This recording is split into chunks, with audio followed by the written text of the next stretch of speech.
네, 안녕하세요. 저는 수학과 4학년 전재욱이라고 하고요.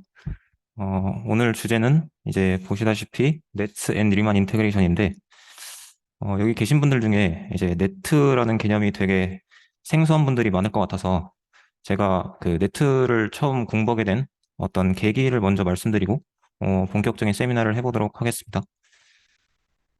어, 제가 그 네트를 처음 알게 된 게 이제 2학년 때 리만 적분을 배우면서부터인데, 여기 계신 분들이 리만 적분을 처음 어떻게 배웠는지는 제가 잘 모르겠지만, 저는 이제 크게 두 가지 정의로 배웠거든요.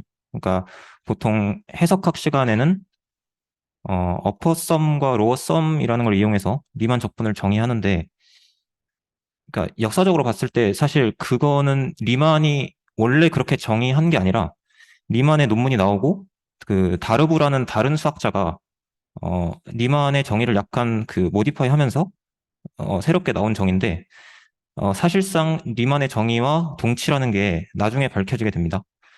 근데 리만의 오리지널 한 그 정의는 그 리만 합의 극한으로서 보통 이제 정의를 하는데, 그 부분을 제가 공부를 하다가, 어, 이게 어떤 표현이 나오냐면, 그러니까 리만 합이라는 게 기본적으로 리만 합을 잠깐만 복습을 해보면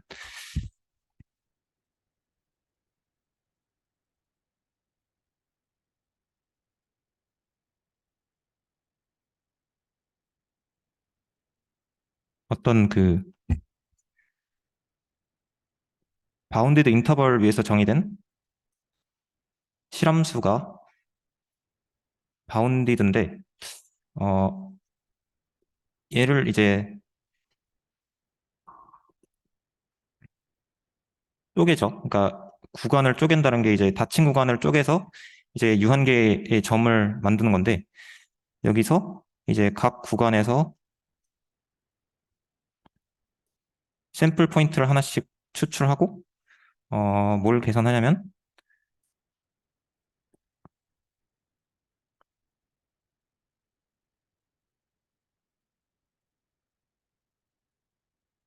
이렇게 계산된 값을 우리가 보통 이제 F의 리만 합이라고 부르죠. 근데 그리고 여기서 이 파티션에서 참고로 이제 그 파티션의 노름이라는 걸 정의할 수가 있는데, 이제 분할을 하게 되면 기본적으로 서브 인터벌들이 생기고 그 서브 인터벌들의 길이가 있겠죠. 그 서브 인터벌들의 길이의 최대값을 우리가 어떤 그 분할의 노름이라고 정의를 하겠습니다. 그런데 이 리만, 그러니까 리만이 정의한 이 리만 적분은 어떤 표현이 있냐면, 이 분할의 노름이 0으로 가까이 감에 따라서 이 리만 합이라는 값이 어떤 실수로 수렴한다는 표현을 쓰고 있거든요. 근데 개인적으로 이걸 처음 봤을 때는 이 분할의 노름이 0으로 간 때 얘가 1로 수렴한다는 표현이 되게 어색하게 느껴졌는데, 그러니까 해석학을 처음 배우는 2학년의 입장에서 이 극한은, 그러니까 지금까지 배웠던 극한과는 다른 개념인 게, 실제로 뭐 수열의 극한 당연히 아니고 함수의 극한이라고 하기에도 그런 게 이제 리만 합이라는 게 어떤 그 분할의 노름의 함수가 아니죠. 그러니까 분할의 노름이 하나 정해진다고 해서 리만 합이 하나로 결정되는 게 아니기 때문에 뭐 함수의 극한으로 이 극한을 이해하기도 사실 조금 애매한 면이 있었습니다. 그래서 제가 여기서 조금 더 이제 공부를 하다가 이제 네트라는 개념을 알게 됐습니다. 그래서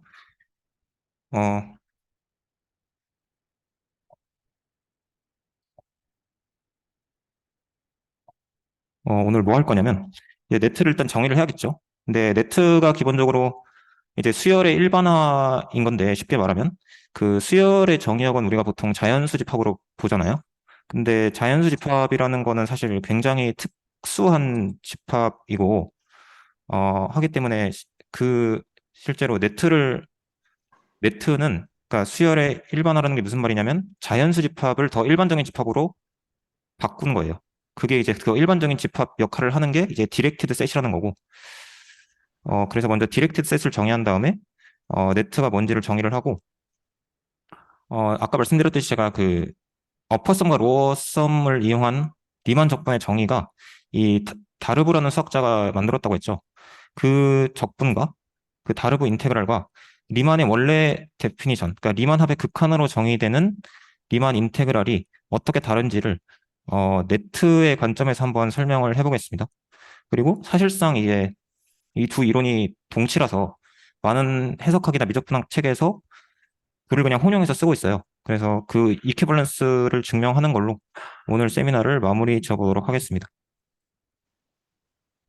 우선 이제 디렉티드 셋인데요. 디렉티드 셋이라는 그냥 간단하게 어떤 셋이 있고 바이너리 릴레이션이 있는 그냥 하나의 셋입니다. 근데 바이너리 릴레이션이 어떤 조건을 만족하냐면 일단 첫 번째로 그 셋의 임의 원소는 자기 자신과 릴레이트 되어 있고 그리고 두 번째 성질은 이제 흔히 우리가 트랜지티비티라고 부르는 성질이죠. 그리고 세 번째가 조금 특이한데 이제 임의의 두 원소를 그 셋에서 골랐을 때 그거보다 더 큰 원소가 있다는 거예요. 그러니까 여기서 이제 크다는 요 릴레이션이 이제 크거나 같다라고 제가 읽을 건데 달리 표현할 방법이 없기 때문에 그냥 그렇게 읽겠습니다. 그러니까 임의의 두 A라는 셋에서 임의의 두 원소를 뽑았을 때 그거보다 크거나 같은 하나의 원소가 반드시 있다. 이 조건을 만족하는 바이너리 릴레이션을 갖는 그런 셋을 우리는 디렉티드 셋이라고 부를 겁니다. 이제 바로 알 수 있는 게 자연수 집합에 유주얼 오더링 우리가 잘 아는 그 순서 있죠? 그거를 주면 이 자연수 집합이 디렉티드 셋이라는 걸 바로 알 수 있어요. 그러니까 첫 번째랑 두 번째 조건은 사실 거의 자명하고 세 번째 조건 같은 경우도 이제 어, 두 자연수를 임의로 골랐을 때 그 둘보다 더 큰 거 잡을 수 있죠. 그렇기 때문에 이 자연수 집합 디렉티드 셋이 되고 그다음에 두 번째 예시는 이제 그 흔히 이제 형처드 유클리디안 스페이스라고 부르는 건데 Rn 공간에서 한 점을 뺐어요. 한 점을 빼면 한 점을 빼고 나서 그 집합에 릴레이션을 주는데 어떻게 주냐면 요 A라는 점에 더 가까운 원소를 더 크게 릴레이션을 줄 거예요. 그러니까 여기서 지금 짝짝이 두 개는 우리가 잘 아는 유클리디안 노름이고요. 예, 이런 식으로 릴레이션을 주면 요 평차도 유클리디안 스페이스도 디렉티드 셋이 된다는 걸 알 수 있습니다. 그리고 마지막으로 이제 그 위상 수학을 들으신 분들은 알겠지만 어떤 토폴로지컬 스페이스에 포인트가 있고 그 포인트의 네이버후드들의 집합을 생각할 수가 있어요. 그러니까 다시 말하면 그 포인트 X를 포함하는 오픈셋의 모임이죠. 근데 그 집합에 어떻게 릴레이션을 주냐면 그러니까 집합의 포함 관계 측면에서 더 작은 네이버후드가 더 크도록 릴레이션을 주면 실제로 이 셋 오브 네이버후드도 디렉티드 셋이 된다는 걸 볼 수가 있습니다.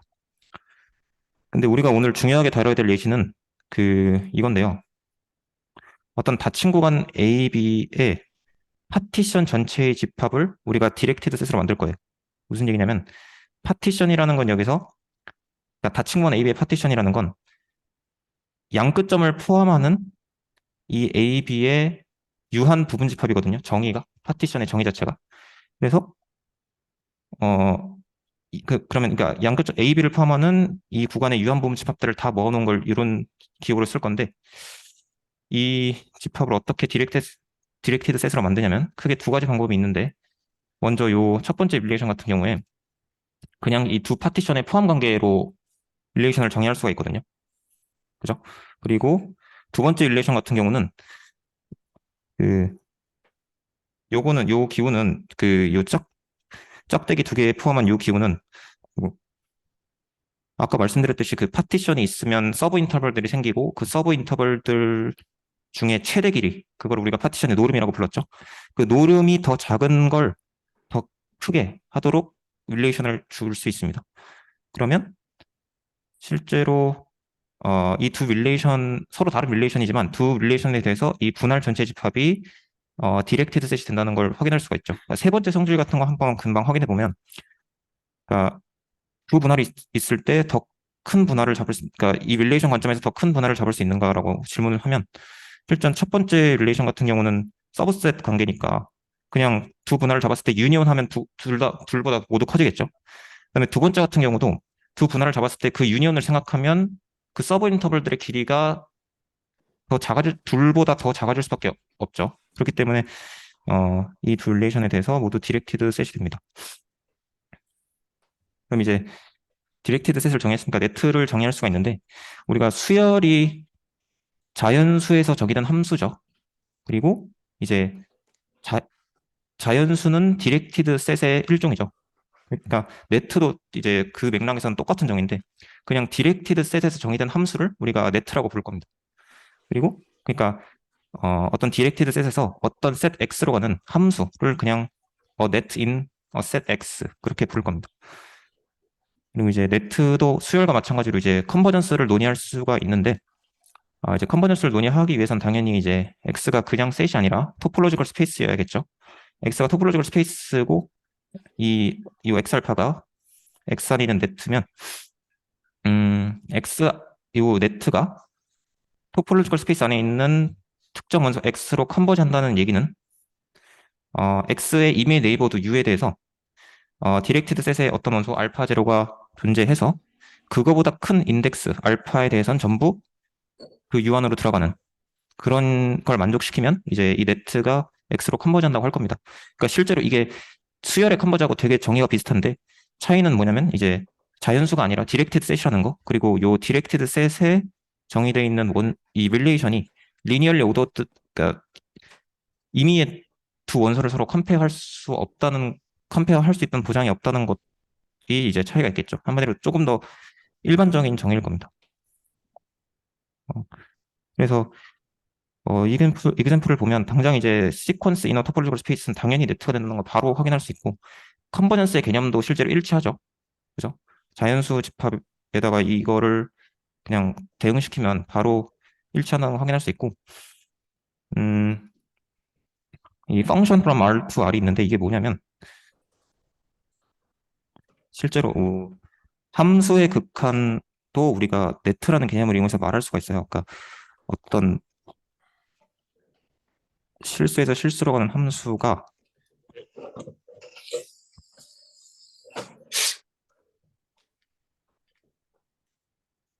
이게 이 함수의 극한 이게 무슨 뜻이냐면 엡실론 델타를 배우셨으니까 제가 한번 써보면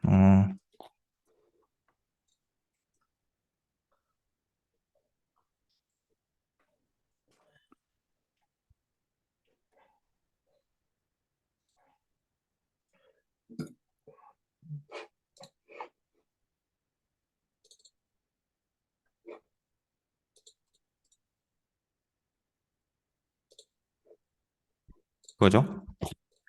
근데 우리가 아까 그 R에서 특정한 점 A를 뺀 집합은 디렉트 셋이 된다 그랬어요. 근데 이 디렉트 셋이 어떻게 주어졌냐면 그러니까 뭐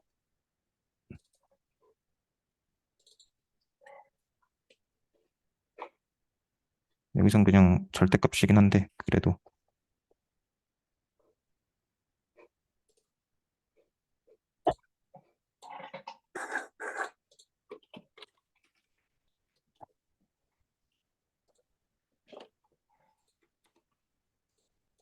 그죠? 근데 이 함수의 극한에 해당하는 엡실론 델타 정의가 네트에 대응을 시켜보면 사실 그 이 함수 f가 여기서 정의된 네트라고 볼 수가 있거든요.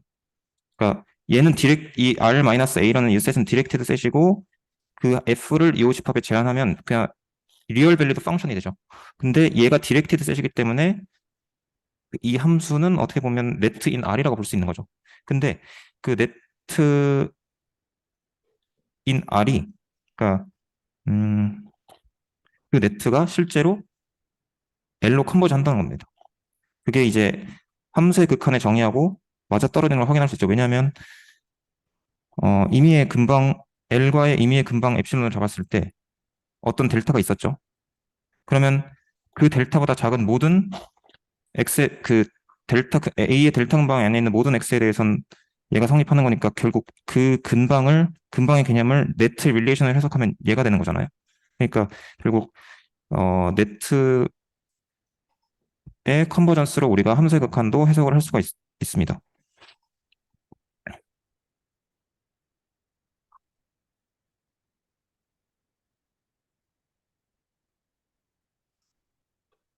이제 그 네트가 그 리만 적분과 어떤 관련이 있는지를 보기 위해서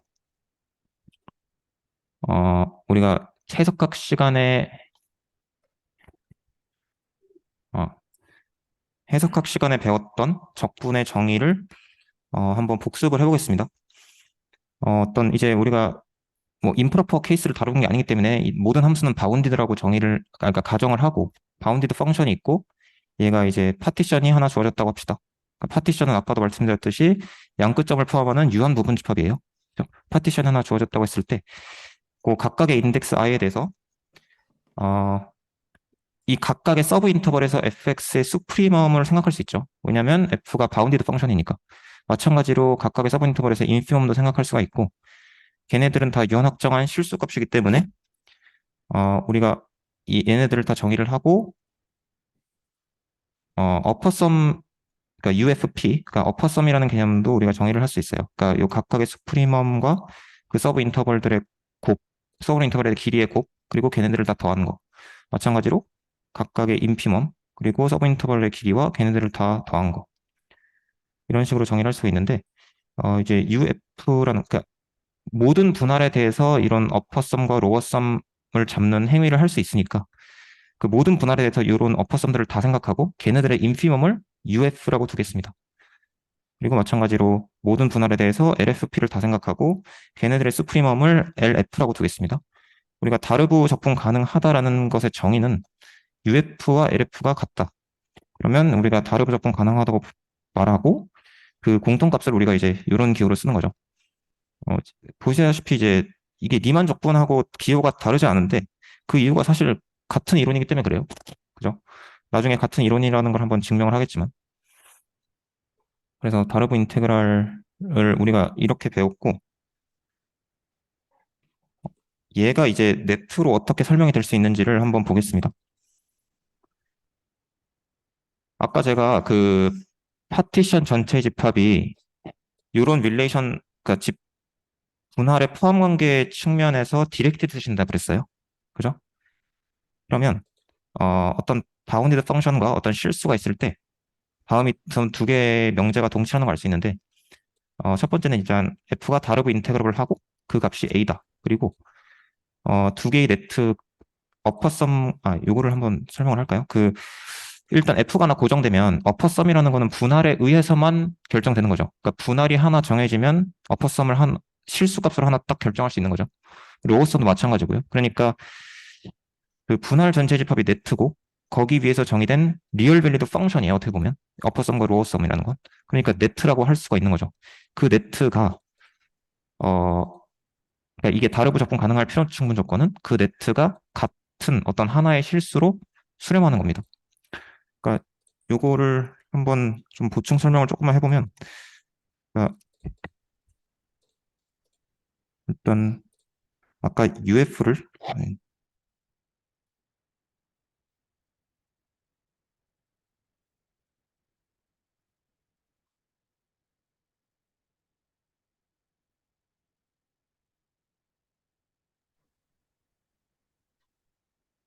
모든 분할에 대해서 어퍼썸의 인피멈으로 UF라는 걸 정의했어요.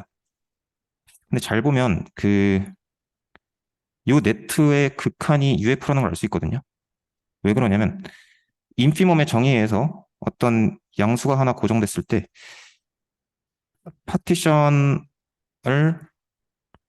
어떤 파티션을 잡을 수가 있냐면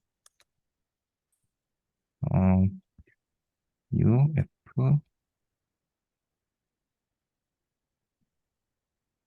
이런 파티션 P0를 하나 잡을 수가 있죠. 인피멈의 정의에 의해서. 그죠? 근데 아, 만약에 P라는 파티션이 P0를 포함하고 있다면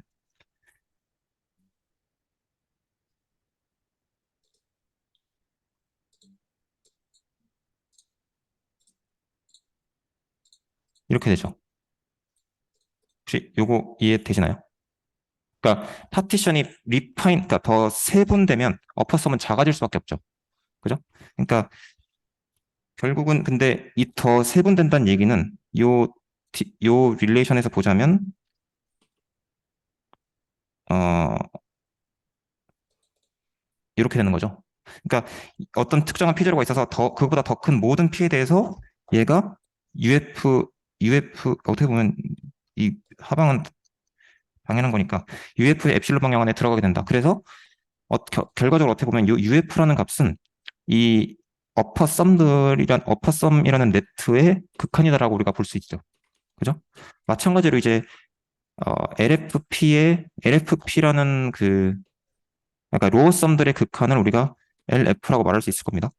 근데 방금 우리가 다르브 인테그러블 할 필요 충분 조건이 UF와 LF가 같다는 거라는 걸 정의로 우리가 채택을 했죠. 그렇기 때문에 결과적으로 그 이 두 개의 네트가 같은 실수 A로 수렴한다는 것과 이 다르브 적분 가능성이 필요 충분 조건이라는 걸 우리가 알 수 있습니다. 이거는 근데 리만이 원래 아까도 말씀드렸듯이 이제 리만이 원래 이렇게 정의를 했던 것이 아니라 어, 후에 이제 다르브라는 수학자가 정의를 했고 기술적으로 이제 리만 적분보다 간단하기 때문에 우리가 많은 책에서 이걸 채택을 하고 있습니다. 근데 리만은 사실 조금 다르게 정의를 했는데 리만은 이제 그냥 파티션이 아니라 이제 파티션이 있을 때 각각의 서브 인터벌에서 샘플 포인트도 있어야 돼요. 그러니까 이로 보통 이제 그런 샘플 포인트까지 주어진 분할을 우리가 태그드 파티션이라고 하는데 태그드 파티션은 이제 이렇게 태그가 됐다는 점에서 P 위에 점을 이렇게 찍거든요. 그러니까 파티션이 있고 각각의 서브 인터벌에서 샘플 포인트가 있어야 돼요. 그러니까 그 두 개의 데이터가 같이 주어진 걸 우리가 태그드 파티션 이렇게 부릅니다. 그리고 F가 마찬가지로 바운디드고 P 다시 태그드 파티션일 때 이 F의 리만 썸을 우리는 이렇게 정의를 하죠. 그러니까 F 이제 F에다가 요 태그, 그러니까 요 샘플 포인트 값을 넣고 거기에 대응하는 이제 부분 구간의 길이를 곱하고 걔네들을 다 더하는 거. 리만 썸의 정의는 되게 친숙하실 것 같아요. 그리고 마지막으로 이제 F가 바운디드일 때 F가 리만 적분 가능하다라는 건 무슨 얘기냐면 어떤 실수 A가 존재해서 다음 조건을 만족시키는 겁니다. 임의 양수에 대해서 어떤 델타가 존재해서 그 리만 썸과 우리가 존재한다고 주장했던 그 실수 A 사이의 거리가 항상 에필론보다 작아지는데 언제 그러냐면 그 태그드 파티션의 노름이 델타보다 작기만 하면 항상 이 엡실론에 관한 부등식이 성립한다는 게 이제 리만의 정의였어요. 그러면 이제 이 실수 A라는 게 이제 F 리만 인테그랄이라고 부르고 그 값을 이렇게 기호로 쓰는 거죠. 근데 그러니까 제가 아까 초반에서 모티베이션에서 이제 설명했던 그 분할의 노름이 0으로 갈 때 그 리만 합이 어떤 실수 A로 수렴한다라는 걸 굳이 엄밀하게 해석을 해보자면 이렇게 해석을 할 수 있을 거예요. 그죠? 근데 이게 어 사실 그 이렇게 정의를 하면 요 우리가 방금 분할해서 샘플 포인트를 계속 고른다 그랬어요. 근데 이 샘플 포인트를 고르는 방법이 당연히 무한히 많을 거예요. 그럼 그게 이제 사실 적분에 관련된 여러 가지 성질을 증명하거나 하는데 이제 문제가 되거든요. 그렇기 때문에 요 그러니까 샘플 포인트를 추출하는 과정을 조금 없애기 위해서 리만 적분을 한번 약간 동치인 정의지만 약간 다르게 표현을 해보면 리만 인테그럴을 F가 리만 인테그럴을 한 필요 충분 조건은 어떤 실수 A가 존재해서 여기까지 똑같죠? 어떤 실수 A가 존재해서 다음 조건을 만족시키는 거죠. 그러니까 어떤 임의의 엡실론에 대해서 어떤 델타가 존재해서 아까 여기는 이제 리만 합이었는데 이게 이제 어퍼 썸과 로어 썸으로 바뀌었어요. 그러니까 실제로 그 리만 합이라는 건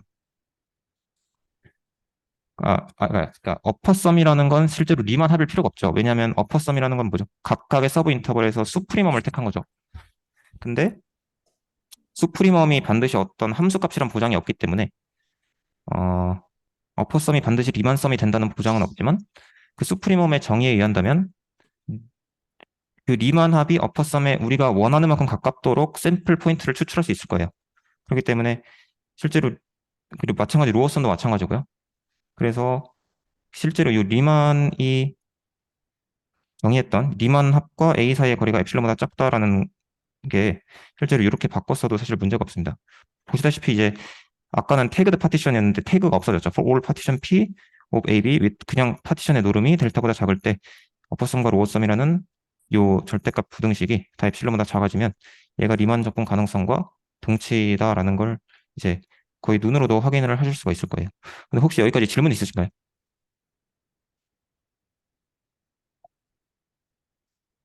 네. 그럼 아까와 마찬가지로 이제 아까 다르브 인테그랄을 이렇게 네트의 관점에서 한번 해석을 해봤죠. 그러면 이 리만의 정의도 이제 네트의 관점으로 해석을 할 수가 있는데 어, 어떤 AB의 파티션 전체 집합이 있어요. 그리고 아까 요 릴레이셔널 제가 디렉티드 셋 예시에서 들었는데 이렇게 파티션 전체 집합에 이런 노름을 이용해서 이렇게 정의를 하면 얘가 디렉티드 셋이 된다는 걸 보였죠. 그런데 우리의 주장은 뭐냐면 F가 바운디드고 마찬가지로 실수 A가 있을 때 다음은 동치예요. 뭐냐면 이제 F가 리만 인테그러블 하고 그 값이 A를 필요 충분 조건은 두 개의 네트가 같은 실수 A로 수렴하는 거다. 근데 보시면은 아까도 제가 똑같은 얘기를 했거든요. 그러니까 다르브 접근 가능하고 그 접근값이 A다라는 게 두 개의 네트가 동일한 실수로 컨버지하는 거다라고 했고 여기서도 이제 리만 접근 가능하고 그 값이 A다라는 게 두 개의 네트가 동일한 실수로 컨버지한다라고 했는데 둘의 차이가 뭐냐면 네트라는 개념은 그러니까 네트의 컨버전스라는 개념은 네트 자체만 의존하는 게 아니라 디렉티드 그 베이스가 된 디렉티드 셋에 릴레이션 어떻게 주어졌냐에 따라도 의존을 하는 거죠. 근데 리만 적분 가능성을 논의할 때는 그 디렉티드 셋의 릴레이션이 분할의 노름으로서 이렇게 정의가 됐고 다르브 적분을 논의할 때는 그 디렉티드 셋 릴레이션이 이런 포함 관계로서 주어졌어요.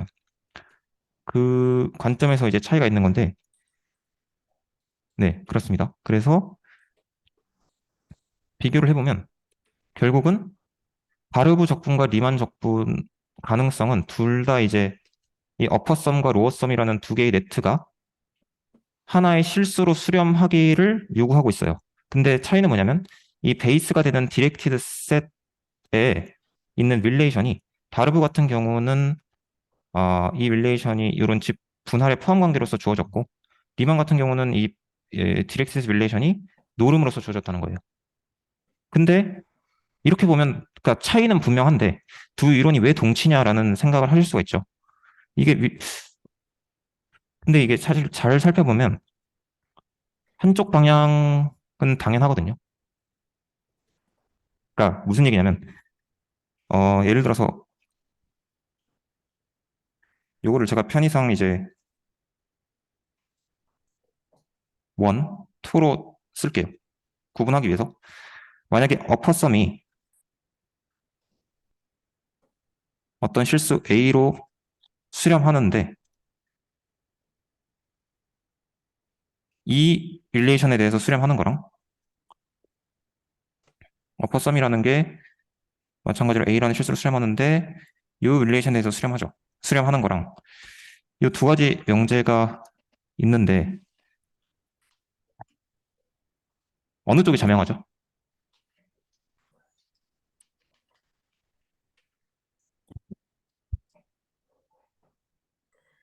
그러니까 이 첫 번째 릴레이션에 관해서 수렴하는 거랑 두 번째 릴레이션에 관해서 수렴하는 거랑 둘 중에 어느 쪽이 자명하죠? 제가 그 한 번만 더 여기서 추가 설명을 좀 하면 그 만약에 아이고 그 어, 자, 아이고, 이원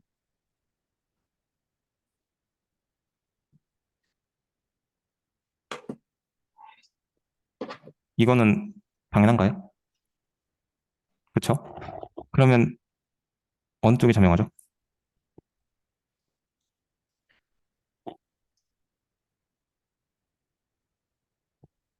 그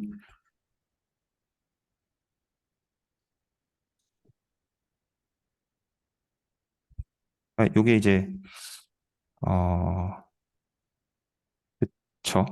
그러니까 잠시만요. 저도 헷갈리네. 어, 그쵸. 2가 수렴하면 1에서 수렴하는 거죠.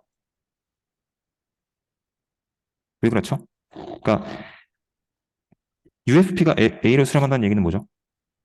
그러니까 어떤 분할 P0가 존재해서 UFP A의 사이가 엡실론보다 작다 for all. 지금 2에서 수렴한다고 가정했기 때문에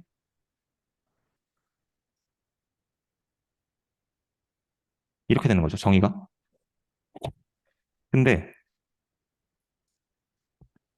어, 그럼 1에서 수렴한다는 걸 우리가 증명해야 되잖아요. 1에서 수렴해야 된다는 걸 증명하기 위해서는 어떤 명제를 보여야 되냐면 어떤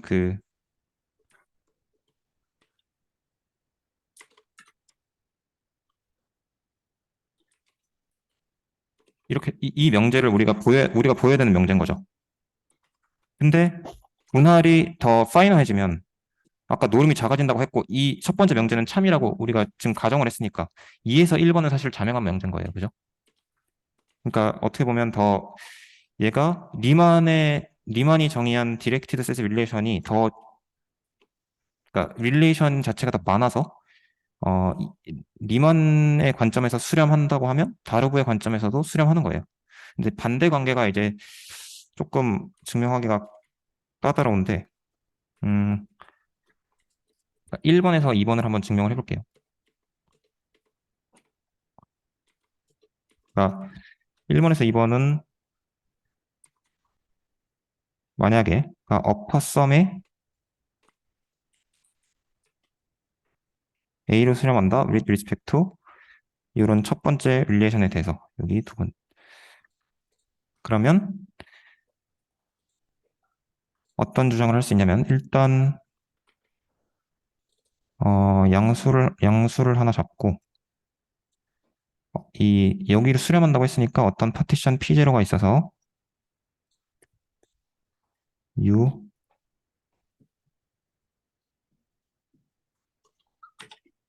이런 파티션 P0를 잡을 수가 있겠죠. 그죠? 그리고 이제 P0를 편의상 그냥 뭐 X 라지 N 이렇게 두겠습니다. 그러면 만약에 어떤 임의의 분할이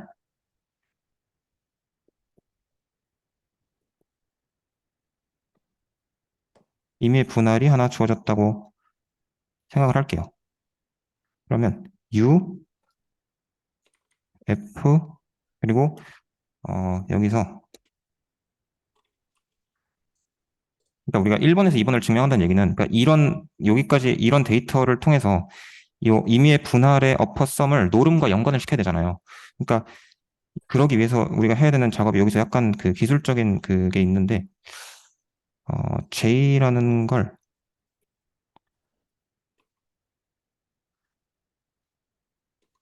지금 그러니까 임의의 분할, 그러니까 Y0 요 분할이 주어졌다고 가정을 하고 인덱스들의 집합인데 어떻게 쓰냐면 이제 어,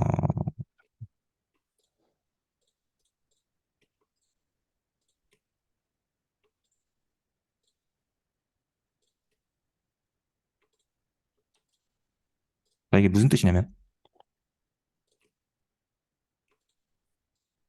AB가 있습니다. 그리고 어, 이 파란색 집합을 얘를 P0라고 할게요. 그러니까 P0는 어떤 분할이죠? 아까 F의 어퍼썸을 계산했을 때 A와 차이가 엡실론 이내로 나는 그런 파티션이에요. 근데 지금 우리가 임의의 다른 분할 P를 잡았어요. 그 분할을 잡았을 때 뭐 그 분할이 이렇게 생겼을 수 있어요. 양끝점을 일단 다 포함해야 되니까.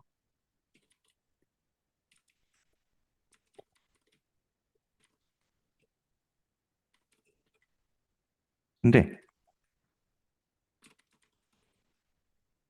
이 분할을 보면 어떤 주장을 할 수 있냐면 이게 무슨 말이냐면 요 열린 인터벌.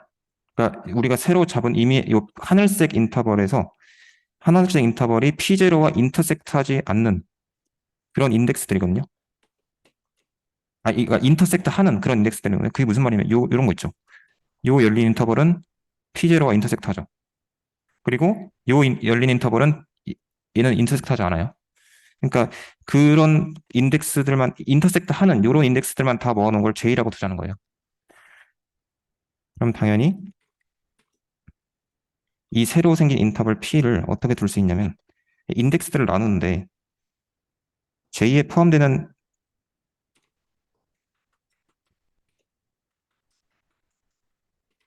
인덱스들이 있을 거고 J에 포함되지 않는 그런 인덱스들이 있겠죠. 이건 이해되시나요? 그러니까 모든 인덱스에 대해서 다 더하긴 해야 돼요. 어퍼섬을 계산하니까. 근데 지금 우리가 방금 정의한 그 J라는 그 인덱스들의 집합을 생각하면 결국 뭐 이제 i가 J에 포함되거나 J에 포함되지 않거나 둘 중 하나니까 이런 식으로 쓸 수 있을 거예요. 근데 생각을 해보면 요 J에 포함되지 않는 요 텀은 이게 요 텀만 잘 이제 우리가 생각을 해보면 J에 포함되지 않는 이유는 왜 그럴까요? 그러니까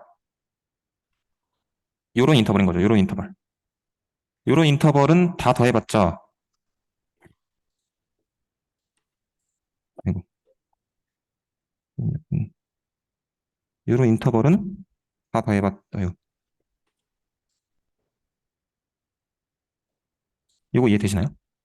그죠? 근데 얘 방금 뭐라 그랬죠? 여기서 뭐라 그랬죠? 그죠? 그럼 얘는 일단 컨트롤이 됐어요. 얘가 문제인 게 이렇게 만약에 겹쳐지는 부분이 있으면 바로 이제 그 컨트롤이 안 되니까 어떻게 얘기를 하냐면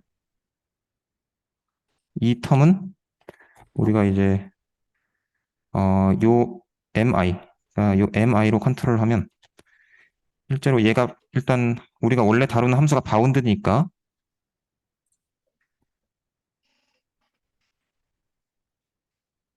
요런 f를 바운드 시키는 요런 상수 m을 하나 잡고 그러면 요 텀은 뭐보다 작아지냐면 그러니까 각각의 항이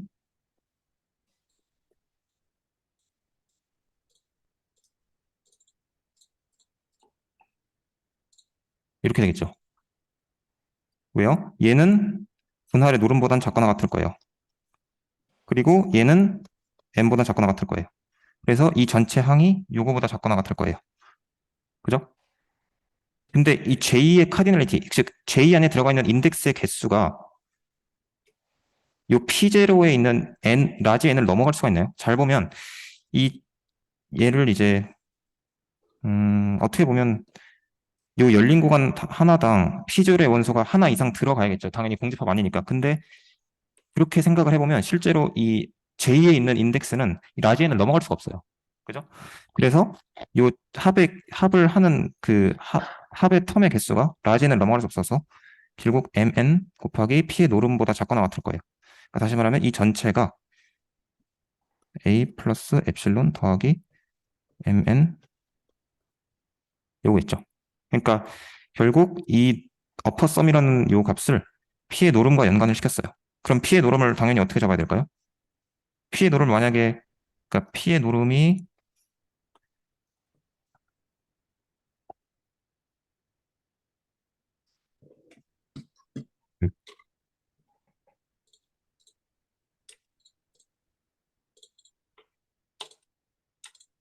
얘보다 작다고 한다면 얘는 그러면 어퍼썸이라는 게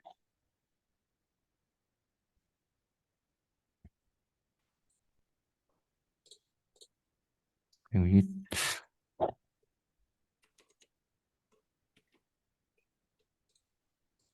만약에 이제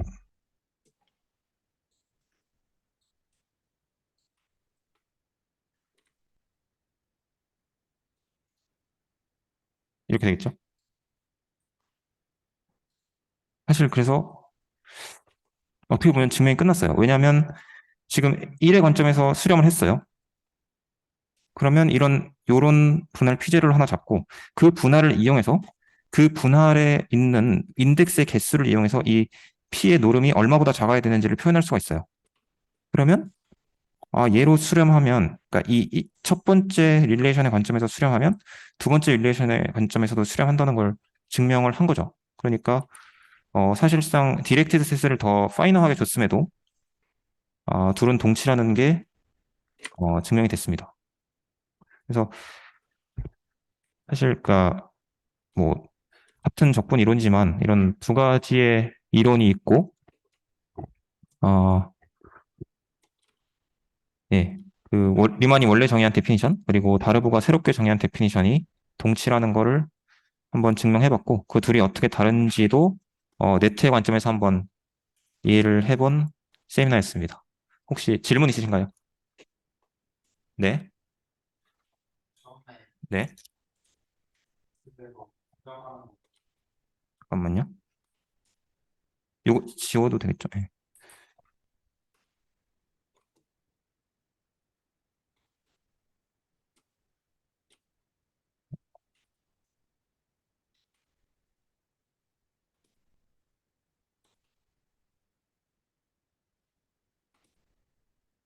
여기 말씀이신가요? 네,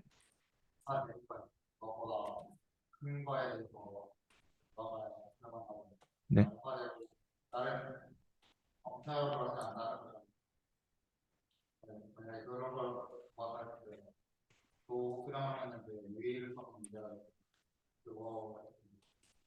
수렴값의 유일성이요?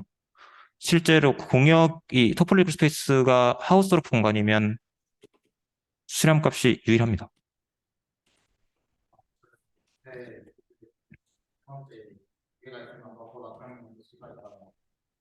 그렇죠. 그걸 보장한다고요?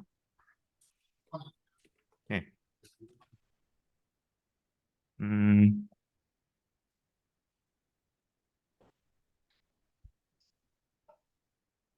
그쵸, 그쵸. 하우스도르프일 때 왜 유일성이냐면, 그러니까 한번 써보면, 그러니까 뭐, 그러니까 요 X알파라는 게, 아이고,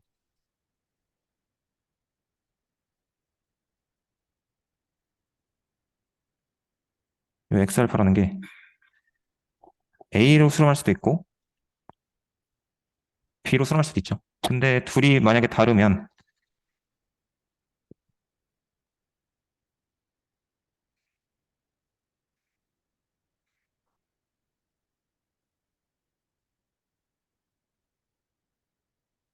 하우스도르프니까 이게 가능하죠.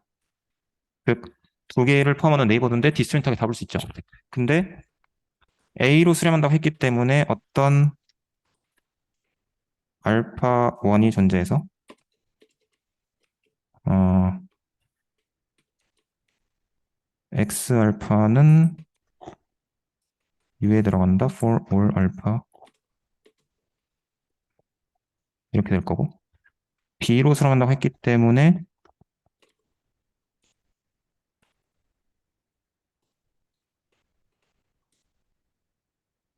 이거죠. 근데 둘보다 더 큰 게 있죠. 알파 1과 알파 2보다 더 큰, 그쵸. C가 있죠. 그럼 걔는 U에도 들어가야 되고 V에도 들어가야 되죠. 근데 서로 다르면 안 되죠. 그래서 하우스로 풀 땐 유일성입니다. 그쵸, 그쵸. 이 말씀하신 대로 아이고, 이 조건이 마지막 조건이 이용되는 거죠. 다른 질문 있으 네. 네.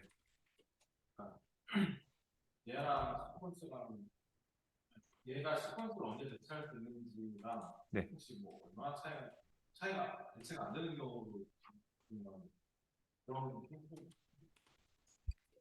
어, 식 대체가 안 되는 경우가 훨씬 많죠. 그러니까 우리가 그런 개념 있죠. 그러니까 토폴로지를 배우다 보면 아니지 해석학을 배우다 보면 연속성을 시퀀스로 캐릭터라이즈 할 수가 있죠. 그러니까 뭐냐면 어떤 함수가 연속이다라는 걸 이제 그 점으로 수렴하는 모든 수열을 생각해서 실제로 fxn이 수렴하면 그러니까 L로 수렴하면 뭐 그런 개념 있잖아요. 근데 그게 사실 되는 본질적인 이유는 매트릭 스페이스 또는 Rn이 퍼스트 카운터블 해서 그래요. 근데 네트는 그런 거에 제약을 받지 않아요. 예. 일단 거기서 사실 네트를 처음 이제 수학자들이 발견했을 때 가장 큰 크게 느낀 차이도 사실 그거였다고 하더라고요. 그 시퀀스보다 훨씬, 그러니까 시퀀스가 사실 카운터블 게 데이터잖아요. 근데 우리가 표현하려는 어떤 극한의 개념이 그 극한의 개념을 표현할 때 카운터블 게 데이터 너무 부족할 때가 많아요. 그럴 때 이제 네트라는 개념을 쓰면 훨씬 이제 일반적으로 할 수 있는 거죠. 다른 질문 있으신가요?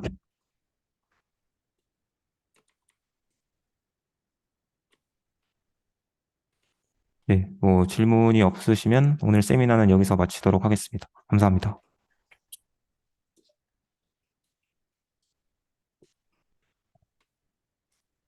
아,